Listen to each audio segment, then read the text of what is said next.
Hi, my name is Dr. Stan Fine, and I'm the business doctor. And today we're going to be interviewing Mike Grimes. Mike is the president of Commercial Energy Consultants, and he's going to tell us about his company and what they do for the business owner. Mike, welcome to the show. Welcome, Dr. Fine.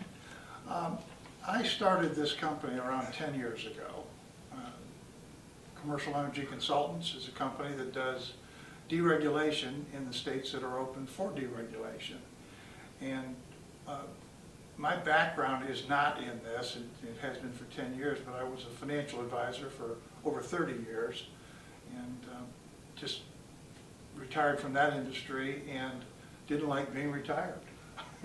So we had a friend introduced to me the concept of deregulation down in Texas and Georgia, and we were traveling quite a bit down to Texas for electricity and over to Georgia for natural gas.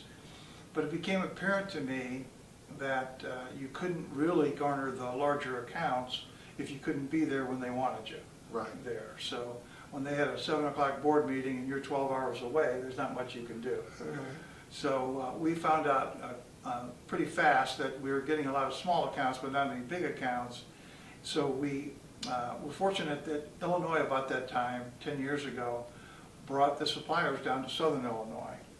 They had been up in Chicago for almost 10 years, and when the first supplier got down into the southern Illinois area, me out of St. Louis, Missouri, was able to start Commercial Energy Consultants to take advantage of that availability of suppliers in southern Illinois. Tell me a little bit about CEC does. Sorry. Well, we do 3 different things, actually. It started with deregulation. It's interesting to note, over a 10-year period, we've got almost 1 billion kilowatts under contract with that part of our company. We have almost 6,000 clients, and that's been kind of an American good story, the growth we've had in the last 10 years. But about 8 years into it, we realized that we were meeting with all our customers, and a lot of them had the old fluorescent bulbs. So we introduced LEDs to the commercial accounts we had a couple of years ago with, I guess, a partnership we have with InOff, a company here in St. Louis that offers LEDs. LEDs are, well, it kind of goes back to the strategy. It's to reduce your energy expenses. And I like to spend a minute on that. You hear a lot, reduce your rate, save money, reduce your cost.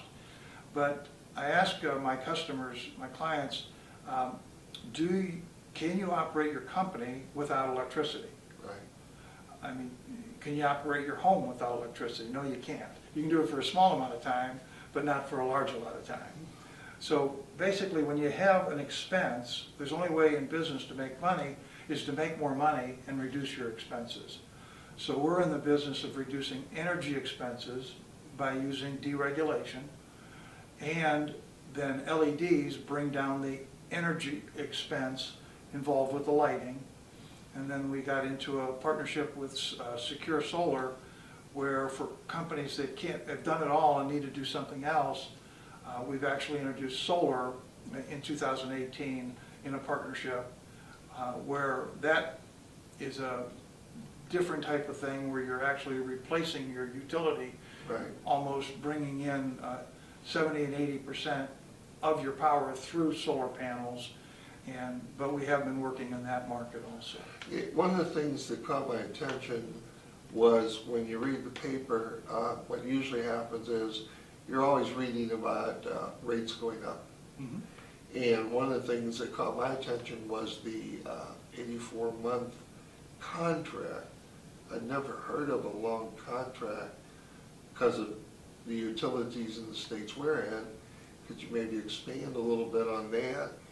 And what the competition does also. Yeah, it kind of comes into our strategy at Commercial Energy Consultants. The first that we like to do is lower the energy cost, and that takes a little bit of an explanation. Prior to, well, let's say 20 years, the only game in town were the utilities in the country, and there's 70 of them, 80 of them. They produce the power and they put it up on the grid. A customer of theirs takes it off the, when they need it, they take it off the grid and they deliver it over their delivery system to that customer. Right. That's how electricity's worked forever in natural gas in some respect, but they use pipelines for natural gas.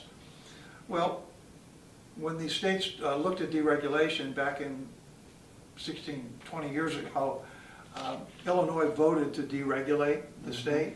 Missouri voted not to. So that river came up again. But in actuality, Illinois' costs were 11 cents a kilowatt back 16 years ago, and Missouri's per kilowatt rate was 5 cents. So I can see why they didn't bring the suppliers in at that point. But you go forward 15 years, and what I see is interesting is Illinois' average cost right now has come from 11 cents down to 5 cents. Right. And Missouri's average cost has gone from 5 cents to 10 cents. Wow. And it's the lack of competition in the underegulated states that shows how important deregulation is. So what that comes from, Dr. Fine, is competition. When you bring in 43 suppliers, in the case in downstate Illinois, and allow them to compete for a customer's business, you're not going to get higher prices out of competition. No. You get lower prices. And these states that haven't deregulated yet, Missouri's the biggest bone I have, refuses to bring competition in, yet the price of the power has doubled over the last 10 years. Do you feel that Missouri will ever deregulate? Well, it's a funny, if you really look at the answer to that question, the consumers in the state of Illinois in a 10-year period have saved $16 billion due to deregulation. And the company that does that is the same company that provides the power in Missouri. Okay. So when that company looks at the experience in Illinois and realizes that billions of dollars have gone back to the consumer, they stand in the way of it in Missouri.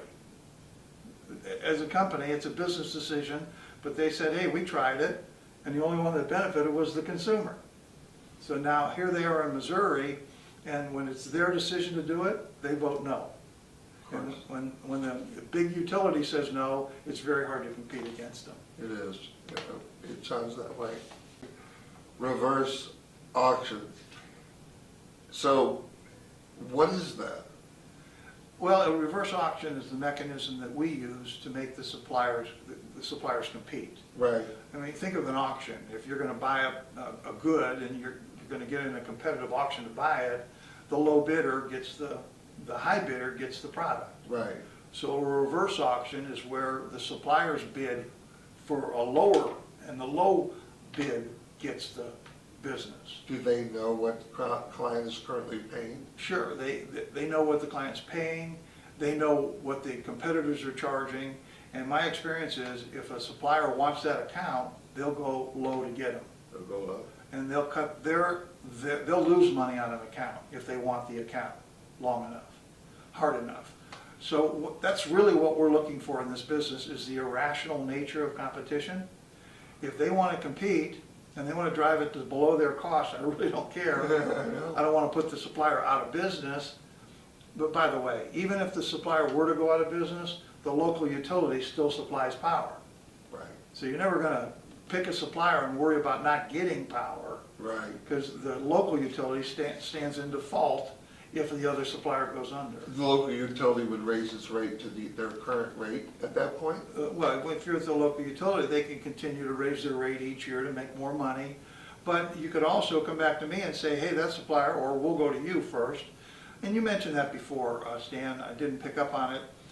Our company is designed to renew these contracts. Once you get a contract, you don't want to lose the contract because you didn't contact the customer.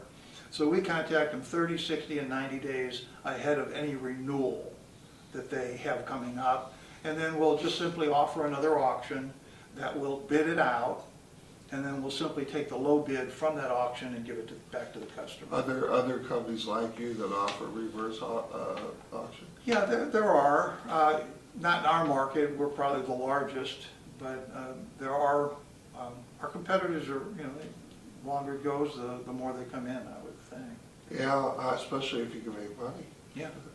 It always is nice to take home at the end of the day. Billion kilowatts is what we're at right now, so I didn't think it could happen, but in a 10-year period to put 1 billion contracts under management, under contract, it's been quite an experience for me. Billion contracts or kilowatts? Kilowatts under Okay. contract. Okay, how many clients does that equate to? Just over 6,000 clients. It's quite a feat. Yeah. Congratulations. Well, it's not me. I have 100 reps, and we're all out there doing the same thing in my company and delivering the low bid to our customer base. Kind of an odd question, but if somebody today sees this video and they said, gee, I'd like to try that, at the end of the tape we're going to put how to get a hold of you, but you're always looking for new... Yeah, and can they be in the same territory as somebody else? Yeah, there is no real territory. It's more of a relationship business. The people you know, you're going to get that business from them. But yeah, if a person's out there and they didn't understand deregulation, right, and they learn from this, or they go to our website or order up our information, we have a free ebook that we give away on deregulation. It's called Demystifying Deregulation. Doesn't really matter. Once you understand that there is no risk to the transaction, you have the power, you're paying to your local utility, and you can pick a supplier if they come in and offer you lower rates for that exact same power. And that's why once a company understands deregulation, it's very hard to stop them from getting a supplier. And I'll bet there's 6,000 very happy people out there too. Well, once you're saving money, it's hard to be unhappy. Mike, what do your current clients say about your services? I brought along one of my clients, Shane Stock from Tank Trailer Cleaning, Inc. He's written us a recommendation. I'll read it to you. As a business, we have literally saved thousands of dollars over the last few years in energy supply rates that Commercial Energy Consultants has brokered for our organization. We found CEC trustworthy and the energy companies they represent reputable. CEC found us the best energy supply rates in the profession, in the professional and trustworthy manner that I felt very comfortable doing business with them. I especially enjoyed the commercial reverse auction. Mike represents CEC honestly and promptly, and Mike hides nothing in fine print. So, you can't force people to write these things, right, but that's the whole purpose. Remember, I was a stockbroker for 30 years. Markets go up, markets go down. The thing that drove me crazy about that is in bull markets, we're all brilliant, but the same people that loved us in bull markets hated us in bear markets. Well, this is a different business, and you're saving money for companies. There's never a bad side to it. Well, there are bad sides. There's abusive suppliers. There's things that happen. Right. But on the whole, you have happy customers. And that makes a lot of difference in running your day-to-day business, is when your customers are happy. But I thought that was an interesting one. No, I think any reference is a plus whenever. Is there any particular size customer that's too big or too small when you go to businesses? No, we're actually paid as consultants on the kilowatts used. Right. So the larger the better, the way I look at it. But it takes a certain amount of expertise to get into the larger accounts. So some of our reps are good at the mom and pop accounts. Some of our reps start small and get bigger. I have a tendency to go after the larger accounts because of my financial background. I can make those presentations and go to the board meetings and get the consensus, to go along with the program. So no, there are no minimums, there are no maximums, and we would prefer the bigger accounts at CEC. What does the future hold for CEC? How, as the CEO, what's your vision for the growth of CEC? How do you see it evolving? Well, it's, like I said, we've grown quite substantially here in the last 10 years, so the question is what's the next 10 years bring? Exactly. And I really think it's technology. Technology seems to come into all industry. Used to be we would have to produce the paperwork, take a contract out to the customer, get it signed, process the paperwork. Nowadays, I can get an okay on the phone, I can deliver an e-file to the customer, have it signed electronically and back and closed within 10 minutes. So really what we're going to do at CEC, and I'll introduce this, this graph here. So I can help you with that. You know, we can just hold it up.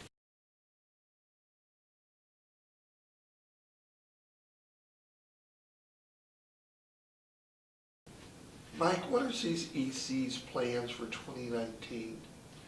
Well, Stan, since we've got quite a foothold in Southern Illinois, and the technology that I spoke to is available to us now in all 17 of the states, and the way our reverse auction structured, we're open in all of those states. So we're going to make a concerted effort in 2019 to expand to those 19 states. Now, I do quite a bit of business out of Ohio, but I'm from Ohio originally. We do quite a business out of Texas from my experiences down there, but we're light in the other areas like California, Nebraska, Kansas, Ohio, Pennsylvania, New York, where we have some accounts, we don't have a lot of accounts. So this availability of technology that allows us to e-file documents out to them says to me we're going to have either phone calls into those states, or we're going to establish rep relationships in those states to where we'll offer a physical office to where we're going to start trying to bring some business, not just out of Southern Illinois, which is about 90% of our business. We're going to try and expand that into the other 19 states. The other 19 states that you mentioned,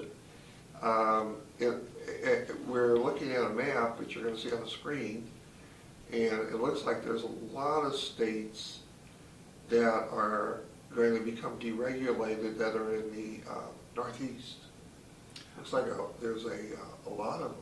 Yeah, it's a power production circumstance, and when you look at this graph, you're going to see two gaping holes. Of all the blue, there's a gray spot for West Virginia, and there's a gray spot for Missouri. But most of the power production usage is on the East Coast. And when you get further west, there's not as many people and consequently not as much power use. But the two gray spots are interesting. Those are the two largest coal-producing states in the nation. Yeah. And West Virginia is a big coal-producing state, and so is Missouri.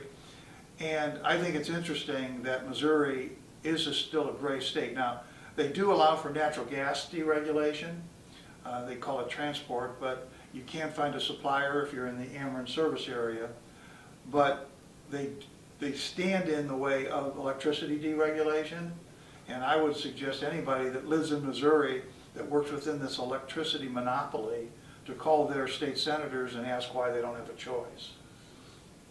So we would support them on that. So currently, by the mediums that you use websites, television, radio, social media, that's how you let the world know that you're there, to the best of my understanding. Are there other ways that you let the consumer know that you exist? That social media space is tough because it really doesn't build a lot of relationships. It's pretty much, I call it a soft market. But we have had some success with LinkedIn, and so we'll be doing, well, this particular video we'll distribute on LinkedIn. And deregulation's funny. It takes about 10 minutes to understand it, but then mostly what I hear is once they understand deregulation, once they get it, they understand the fine nature of it, then the statement I hear a lot is, well, that's a no-brainer. And when I hear that statement, very shortly thereafter, I have a customer that we've supplied a supplier for. If in your energies you go after these large states, you're going to be able to show them this documentary you're doing today. Mm-hmm. So that'll be accessible to them? Sure. We're going to make that available to them as a way. And then, for instance, for example, let's say Pennsylvania, somebody sees it and says, hey, can you help me out here? Well, we certainly can. All we have to do is get a copy of their power bill. We load it up in our system, let the suppliers in Pennsylvania bid in reverse for the account. submit that bid sheet to the customer to show them what the result of the auction was, and make a recommendation of who to use. And then when it renews, we do it all over again. And you make more money. That's the way it's supposed to be. Well, that's the way it is. So, are we, in closing, are we missing anything? Is there some points that you'd like to summarize on about CEC? Well, no, I personally think all states should be deregulated. You know, the Trump administration has talked that way, but hasn't looked at electricity so far. But I don't see why in Missouri a person doesn't have a choice as to who. I mean, if there's 43 choices in Illinois, why isn't that same 43 choices available in Missouri? Exactly. It makes no sense to me other than, oh, the local utility doesn't want it. It's not good for them. So I think that's a legislative issue. And when they fund the legislature at such large amounts, it's very hard to compete with them. But if we could get a groundswell of people in Missouri that say we want a choice, maybe we'll open another state. It is interesting to note that, remember Enron? Of course. When Enron actually failed and took Arthur Anderson with them, that whole transaction, a new state hasn't opened in this country since the Enron failed. And remember, they were in the energy business. They were actually spending the money in all these states with the legislatures to get them paid off, basically, to open the state. And when Enron disappeared, we haven't had anybody step up and provide the funds necessary to get the legislative effort done to open a state. But I like to say it this way: we work with what we have, and Illinois is an open state for electricity and natural gas, and it's only 15 minutes away or 20 minutes away, so we get over there quite a bit and help those companies in Illinois lower their energy expenses. So at the end of this video, there's going to be some information, but if they would like to call you today. Yeah, I mean, you can always call me. I'm available, or our calling service is available, 877-212-1400. You'll be seeing that on the screen, so you can have a way to get a hold of Mike, emails, websites, and you'll be able to find out more. Well, today we've been talking with Mike Grimes of CEC, and we want to thank you for your time, Mike. And we really suggest you take a hard look at this.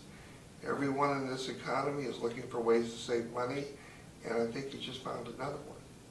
Thank you.